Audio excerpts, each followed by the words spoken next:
नमस्कार दोस्तों। क्या एक लड़की की सबसे बड़ी गलती सिर्फ ये थी कि वो कॉलेज पढ़ने चली गई? क्या कानून पढ़ने आए बेटी को कानून बचा नहीं सका? कोलकाता की जमीन पर इस बार फिर इंसानियत शर्मसार हुई है। एक बार फिर एक बेटी की चीखें गार्ड रूम की दीवारों में कैद हो गई हैं और एक बार फिर सिस्टम खामोश तमाशा देखता रहा। जिस जगह लड़कियों का भविष्य संवरना था, वहीं पर उसके शरीर को कुचला गया। जहां से न्याय की आवाज उठनी थी, वहीं से न्याय का सबसे बड़ा अपमान हुआ। आज हम सिर्फ एक लड़की के लिए नहीं, हम हर उस लड़की के लिए बोलेंगे जो चुप रहती है क्योंकि उसे धमकी दी जाती है। हर उस छात्रा के लिए जो कॉलेज में पढ़ने नई डर के साथ जीने जाती है। 25 जून को एक बार फिर कोलकाता से ऐसी खबर सामने आई जिसने हम सबको हिला करके रख दिया। मुझे यकीन है कि आप सब लोगों ने इसके बारे में सुना होगा, क्योंकि यह घटना नहीं बल्कि हमारे समाज के माथे पर एक गहरा दाग है। अगर आपको आरजी कर हॉस्पिटल वाला दर्दनाक मामला याद हो जो कुछ समय पहले हुआ था, तो यह घटना उससे भी ज्यादा परेशान करने वाली है। एक बार फिर एक बेटी को कॉलेज कैंपस के अंदर हैवानियत का सामना करना पड़ा। खबर सामने आई कि कोलकाता के साउथ ब्लॉक लॉ कॉलेज के परिसर में एक छात्रा के साथ सामूहिक बलात्कार हुआ और 3 आरोपियों को गिरफ्तार कर लिया गया। इस घटना की तह तक जाना बेहद जरूरी है ताकि हम समझ सकें कि आखिर हुआ क्या, अब तक क्या क्या सामने आया और इसके पीछे की असली वजहें क्या है। क्या हुआ है साउथ लॉ कॉलेज में? कोलकाता के कस्बा इलाके में स्थित साउथक लॉ कॉलेज जो कोलकाता विश्वविद्यालय से एफिलिएटेड है, वहीं पर यह घटना हुई। बताया जा रहा है कि 25 जून को शाम करीब 7:30 से 10:50 के बीच कॉलेज के गार्ड रूम में 24 साल की एक एलएलबी छात्रा को जबरदस्ती घसीट कर लाया गया, उसके साथ बलात्कार किया गया। पीड़िता उस शाम किसी काम से कॉलेज में आई थी, तभी उसे बहला फुसला करके गार्ड रूम में ले जाया गया। 3 आरोपियों ने गार्ड रूम के अंदर उसे बंद कर दिया और इस जघन्य अपराध को अंजाम दिया। सबसे चौंकाने वाली बात यह है कि इन दरिंदों को मन में जरा सा खौफ नहीं था। उन्होंने मोबाइल पर पूरी घटना को रिकॉर्ड किया और पीड़िता को धमकाया, अगर उसने मुंह खोला तो वीडियो को सार्वजनिक कर देंगे, उसे जान से मार देंगे। पीड़िता का साहस और पुलिस की कार्रवाई, इन धमकियों के बावजूद पीड़िता ने गजब का साहस दिखाया। 26 जून को उसने कस्बा पुलिस स्टेशन में शिकायत दर्ज कराई और आखिरकार 27 जून को तीनों आरोपियों को गिरफ्तार कर लिया गया।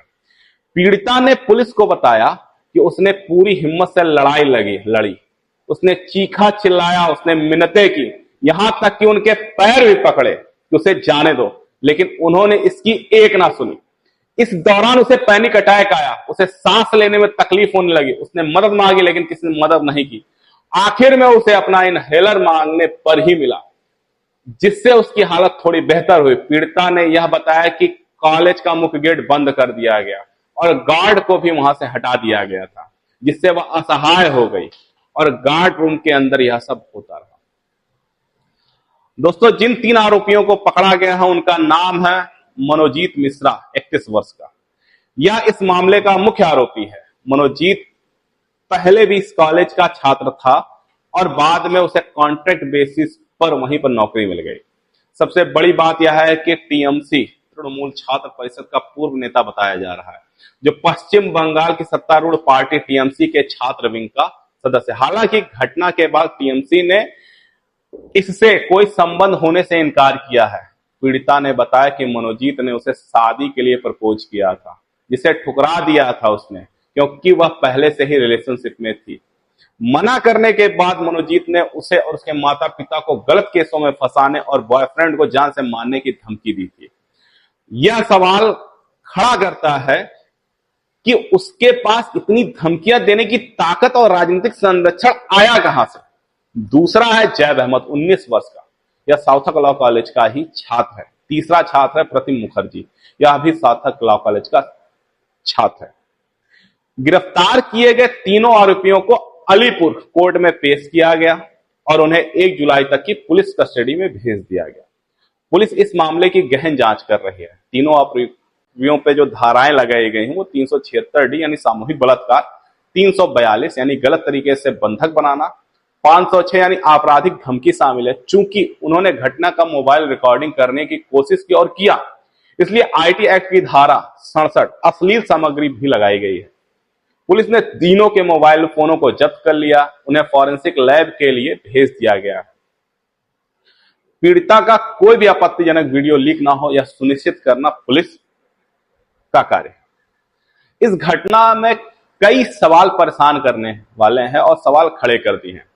संस्था की सुरक्षा में इतना भयंकर चूक हुआ क्यों? शिक्षकों और छात्रों पहले भी कैंपस में बढ़ती अराजकता और गार्ड के गलत इस्तेमाल की शिकायत की थी, उसके बाद भी ये चीजें सुधरी क्यों नहीं? यह सोचने वाला प्रश्न है।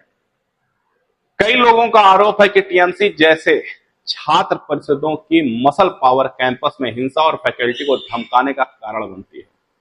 2017 में ऐसी धमकियां, 2019 में शिक्षकों पर हमले के आरोप लगे हैं। यह दर्शाता है कि राज्य संचालित शिक्षण संस्थानों में प्रशासन और पुलिसिंग किस हद तक राजनीति से प्रभावित है। जनता में गुस्सा है, जनता मांग कर रही है, देश भर में गुस्सा है, हैशटैग चल रहा है, जस्टिस फॉर लॉ स्टूडेंट चल रहा है। कोलकाता में नागरिक और छात्र संगठन विरोध प्रदर्शन और कैंडल मार्च निकाल रहे हैं। महिला अधिकारी समूह ने भी मांगे रखी है, जैसे कॉलेज में राजनीतिक गतिविधियों पर प्रतिबंध लगाना, गार्ड की भूमिका को मजबूत करना, ताकि वे सिर्फ प्रवेश निकास देखने की बजाय वास्तविक सुरक्षा प्रदान कर सके। यह मामला इसलिए भी मायने रखता है कि यह घटना सिर्फ एक आपराधिक वारदात नहीं है, बल्कि यह कई गंभीर मुद्दों को उजागर करता है। कैंपस की सुरक्षा संकट में है। कोई अपनी बच्ची को पढ़ाने के लिए स्कूलों में भेजेगा तो उसके दिमाग में यह चलेगा कि बच्ची हमारी सुरक्षित कैसे रहे। अब इसके आगे हम बात करेंगे कि पश्चिम बंगाल में टीएमसी के सत्ता में होने के बावजूद आलोचक कानून व्यवस्था की बिगड़ती स्थिति पर सवाल उठा रहा है। महिलाओं की भागीदारी पर भी असर। ऐसी घटनाएं सीधे तौर पर महिलाओं की शिक्षा और कार्य क्षेत्र में भागीदारी पर नकारात्मक प्रभाव डालती है, क्योंकि अभिभावक अपनी बेटियों की सुरक्षा को लेकर के हमेशा चिंतित होता है। यह एक बेहद दुखद और चिंताजनक घटना है, जिस पर तुरंत और कड़े कदम उठाने की आवश्यकता है। अगर बेटियां अपने पढ़ाई के कैंपस में ही अगर सुरक्षित नहीं है तो समानता का मतलब क्या है? अब मैं आपसे एक बात करना चाहता हूं। इस केस में आप अभी गुस्से में है, लेकिन कुछ दिनों में शायद यह गुस्सा ठंडा हो जाए, प्रदर्शन रुक जाए, लोग भूल जाएं। लेकिन क्या देश में हर रोज 80 बलात्कार रुक जाएंगे? उत्तराखंड, बेंगलुरु, महाराष्ट्र और बादलपुर जैसे देश में कई हिस्सों में रोजाना ऐसी खबरें आती हैं। हम 2012 में निर्भया केस के बाद गुस्सा दिखाया था, 2020 में हाथरस केस के बाद गुस्सा दिखाया था, 2024 में कोलकाता केस के बाद गुस्सा दिखाया था। लेकिन 13 सालों में 3-4 बड़े आंदोलन हुए और हर दिन हमारे देश में बलात्कार हो रहे हैं। हमें सिर्फ गुस्सा नहीं दिखाना है, हमें हालात बदलने होंगे। 2012 में सालाना 24,000 केस दर्ज हुए हैं, 2022 में 32,000 केस दर्ज हुए हैं। यानी कि अगर हम बात करें तो मतलब हर दिन 82 केस दर्ज हो रहे हैं। जो नहीं दर्ज हो रहे हैं उनकी बात अलग है। आबादी बढ़ी है, लेकिन बलात्कार उससे तेजी से बढ़े हैं। बलात्कार की जड़ें हमारी सोच में है और समाज के हर तबके में एक ही चीज देखी जाती है। हाँ, बलात्कार गलत है, लेकिन यार यह जो लेकिन है, यह सबसे बड़ी समस्या है। जब कोई महिला राजनीति में कुछ गलत बोले, जैसे नुपुर शर्मा, तो उसके खिलाफ बलात्कार की धमकी दी जाती है। जब कोई इतिहासकार या मानवाधिकार कार्यकर्ता कुछ कहे तो उसे रेप की धमकी दी जाती है। बलात्कार गलत है, पूर्ण विराम लगना चाहिए। धमकी देना गलत है, पूर्ण विराम लगना चाहिए। लेकिन लोग इसमें भी शर्तें जोड़ते हैं। लड़की का अफेयर था, रात को बाहर क्यों गई, कपड़े छोटे थे, वो तो पी रही थी, लड़कों के साथ थी। कब तक हम अपनी लड़कियों के कपड़े और चरित्र, उसका अफेयर, उसकी रात की आजादी पर सवाल उठाएंगे? बलात्कार सिर्फ एक शारीरिक हमला नहीं है, मानसिक सोच का नतीजा है। और इसी सोच को हम अपने गानों, फिल्मों, चुटकुलों और हर दिन की बातों में मजाक बना देते हैं। शिक्षा में सुधार होना चाहिए। बच्चों को शुरू से sex education, good touch, bad touch, bird touch और लैंगिक समानता सिखाया जाए। समाज को बदलना होगा। रेप जोक्स पर हंसना बंद करें। महिला विरोधी गानों, एड्स और टिप्पणियों विरोधों को रोकें। पुलिस की भर्तियां होनी चाहिए। राजनीतिक हस्तक्षेप कम होना चाहिए। केस फाइल करने में देरी नहीं होनी चाहिए। रोजमर्रा की जिंदगी में सुधार होने चाहिए। कभी भी किसी भी रेप की धमकी ना दे आया है तो उस पर कार्रवाई होनी चाहिए। किसी भी लड़की को उसके कपड़ों, चाल चलन या अफेयर से मत आंके। हर महिला को इंसान माने, देवी माने, ना वस्तु, सिर्फ इंसान माने। समाज में बलात्कार को लेकर के सोच और मीडिया की भूमिका भी होनी चाहिए। बलात्कार गलत है, लेकिन लोग इसमें शर्तें जोड़ते हैं। कुछ लोग कहते हैं लड़की का अफेयर था तो रेप नहीं हुआ, वो रात को बाहर क्यों गई थी, छोटे कपड़े क्यों पहने, शराब पी रही थी, लड़कों के साथ थी। बलात्कार का कोई बहाना नहीं हो सकता है, ना कपड़े, ना समय, ना अफेयर, कुछ भी नहीं। बलात्कार का मतलब है बिना सहमति के शारीरिक संबंध, चाहे अफेयर हो या शादी, सहमति जरूरी है। सहमति का मतलब होता है, सहमति यानी किसी भी रिश्ते में दोनों की स्पष्ट रजामंदी। सहमति कभी भी वापस ली जा सकती है। अगर कोई नशे में हो, बेहोश हो, तो सहमति माने नहीं मानी जाती है। और अगर पीड़िता 18 साल से कम है तो उसका सहमति देना कानूनी तौर पर मान्य नहीं है। पीड़िता पर इंजाम लगते हैं। क्यों लगते हैं इंजाम?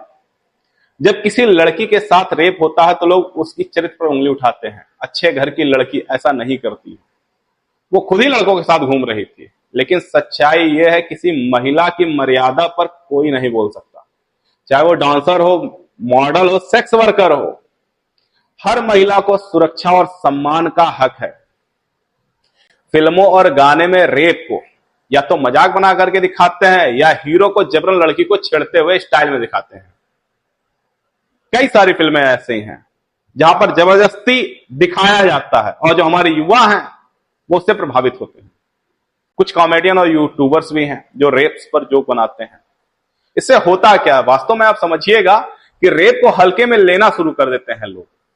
लोगों को लगता है रेप कोई गंभीर मुद्दा नहीं है, यह एक मानसिक बीमारी है। बलात्कारी मानसिक रोगी नहीं बल्कि समाज में पैदा किए गए राक्षस हैं। अक्सर लोग कहते हैं वो पागल था, मानसिक रूप से बीमार था, लेकिन शोध जो कहता है ज्यादातर बलात्कारी मानसिक रूप से बीमार नहीं होते हैं।